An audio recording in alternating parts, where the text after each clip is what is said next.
and the chavod le'avod about a guy who doesn't have so much bitachon in Hashem. He says to Hashem, Hashem, I only will serve you, right, if I take a security from you, which means that these people don't trust Hashem to be willing and able to supply their needs, so they refuse to dedicate themselves to His service until Hashem gives them a security of the funds necessary to supply their desires, right? So they're busy about I have to make money first, I have to have money in the bank.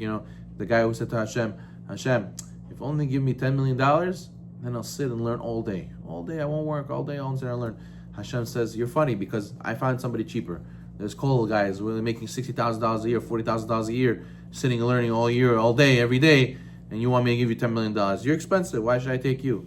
So therefore, person has to know that it's a lack of bitachon in Hashem when you think that Hashem has to give you money first in order for you to serve Him and have free time to serve Him. It's like a guy who says, I don't trust you to give you a loan, give me a collateral first, and then I'll give you a loan. Didn't Yaakov do that? What did Yaakov Avinu say? Oh no, he said, give me bread to eat and clothing to wear. He was asking for basic necessities. He wasn't asking for a tremendous amount, right? These people, they're not willing to make do with the basic necessities. They're asking that Hashem should give you a significant security. I want to have money in the bank. I want to have enough for a rainy day, savings of minimum $50,000, $100,000 in savings. And then I could feel comfortable with myself. Then I could go and take off time from work. But now, if I don't have that savings, I go 8 to 8, 9 to 7, 9 to 5, work. I don't have time, I'm tired, I can't learn in the morning, I gotta go to work, I'm tired, I come home in the evening, I fall on the couch, fall asleep, I can't move, I'm tired, I don't have time to learn in the evening, I don't have time to learn in the morning, and then go years upon years without learning anything. So therefore he says, lack of bitachon. He says, minatema, ki avodat aved Adonai v'al mat she'ifra lo scharo achar avodato k'naihu. If you serve Hashem and you attach strings to Hashem, I'm only going to serve you if you give me such and such a thing. Imagine a servant would offer to serve his master on condition the master pay him his earnings after his service. It would be disgraceful, right? As it says in the Pirkei Avot, do not be like a servant who serves the master for the sake of receiving reward. Rather serve Hashem not for the sake of receiving a reward. And imagine how much more so it's a chutzpah to ask Hashem in advance, pay me in advance, and then I will go and serve you. You have to give me first security, and then I will go and serve you. Deposit, and then I will serve you. As it says in the Torah, is this how you repay Hashem? O shameful, unwise people? He created you. He formed you. He can demand of you whatever He wants. And you're telling Him no. First, He has to do this. And then it has, a lot of people, they make certain conditions in their mind. Rabbi, I can't learn Torah, First, Hashem has to make it that my work day is shorter. And then Hashem has to make it that I have enough money that I should feel comfortable taking off from work. And then Hashem has to make it that the shiur is exactly between 8:45 and 9:30. And then Hashem has to make it that my kids went to sleep on time. And Hashem has to make it that my wife's in a good mood. And Hashem has to make it that I should find parking right in front of Big Gavril. And Hashem has to make it that... and then until then... That's why I have all these excuses. That's why I can't learn Torah. Sorry, Hashem. Hashem, if you would make me all these excuses go away, then maybe I'll think about coming and learning. So he says, what is this? A total lack of emunah. Hashem created you. He gives you every day unconditional love. He provides for you. He gives you health, a family, a car, house, clothes, food, life force, everything. And you say, hey, if like this, and then you do this, and then you do that, maybe I'll think about doing what you said. Who are you? What is that? So he says this is a very, very nibla, very ungrateful and very shameful. The second response to such a person who doesn't have such bitachon,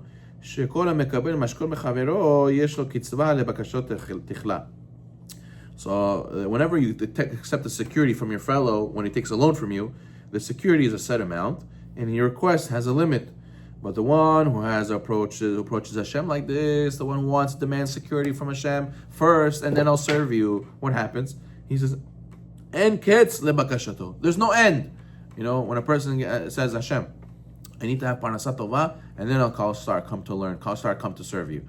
What happens? Who says this is considered parnasat tova? He made 50,000. Then he says, No, that's not Parnasat Tova. You need to make more. Then he gets 100,000. No, that's not Parnasat Tova. I'm not there yet. Hashem, you have to give me a little bit more. And then he keeps moving the cone farther and farther and farther.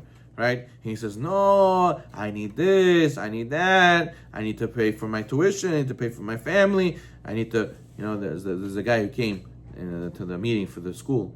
He says, I can't, I need to make, please, can you give me tuition aid? I can't pay full price. I want to pay 20% of what you're asking. He said, why? He said, I don't have money. I'm very tight now. Really? They go outside to walk to his car and they say, is this your car? He said, yeah, this is a nice fancy Lexus there. He said, you can make payments. Oh, yeah, listen, I need this. This is very important. I need it. So in our mind, we could be mistaken and think that I need this, and we're telling Hashem, you need to provide for me this, and then I'll serve you. And really, this is not basic necessities. This is already up there in luxuries. Our guy says, I can't pay the tuition. You know why? He says, why? Oh, I'm building my house. I need the money to build my house, and moldings, and this, and the heated floors, and the that, and the this, and the that, fancy stuff. I can't make the payments. I'm sorry. I can't pay my kids' tuition. I'm sorry. I apologize. So what? You're going to tell this to Hashem? Hashem, I need this. No, it's not Parnasat Tova. You need to give me more because I need this. Do you really need all those things? That's considered really you need it. And he says, Mimazon and mutarim. He says, with their necessary sustenance and additional things, ad yom motam. This could last till the last day on the earth. Until the day you die, you'll be complaining about this. It's not enough. It's not almost there. Not yet. Hashem, I need it. It's not Parnasat Tova. You didn't give me what I need yet. Right? And you can't have peace of mind. He says because many times more funds that he needs, he won't have peace of mind. Because the end of all life, of all the people in his household, is concealed. And the span of the days is unknown. He never knows when he truly has enough money. And therefore he's foolish and he has no limit to what he's going to ask from Hashem. Third response. A person who takes security from his friend when alone, first he takes the loan. He wants to take the loan, then he takes the security from him. Because there's a loan, he takes the security. And it's justifiable. It's understood why he takes the security. But if before he made the transaction, right, he already has financial obligations to his fellow, and he knows he has outstanding debts that he must pay, he shouldn't ask for a security or under no circumstances, right? Because even if he doesn't trust that fellow, even if he does not trust that the fellow will pay him back, he should not take security, right? Why? Because it would be improper. Even if he would have volunteered to give one, because he has unpaid debts to that fellow, right? Imagine Eliyahu comes asking me for a loan, right? So I go and I say, give me a security. But what happens? That I already owe him money. Why am I taking a security from him? It's improper. You owe me money. What do you mean? You owe me money. How can you take security from me? So therefore he says, how much more so HaKadosh Baruch Hu? A person can go and he says to Hashem, give me the XYZ and then I'll serve you. You have to go and give me security first. Hashem says, you know how much you owe me? You know how much you owe me? You're asking me for security? Shame on you. What are you doing asking me? You owe me so much. How could you don't trust me? I should say I don't trust you. You know how much you owe me? So therefore, how could a person go and ask Hashem, how brazen and how chutzpahdik, if he's asking Hashem for security when he already advanced him so much? He says, there's a story, we'll end with this. He says, there was a chassid, Omer lifnei bnei Adam. He used to say to a crowd of people, he was preaching, Bnei Adam, my fellow people, is it possible Hashem will command you, why didn't you pray Shachrit tomorrow? What? Today is today, or tomorrow is tomorrow. Who says I won't pray Shachrit tomorrow? Why didn't you pray Shachrit today, tomorrow? Okay, we'll get to tomorrow. I'll get to tomorrow. What are you asking me? He says, Hashem asks, why didn't you pray Rosh Hashanah next year? What do you mean? We didn't get to next year yet. What are you asking me about Rosh Hashanah next year? Well, let's get there and I'll pray it.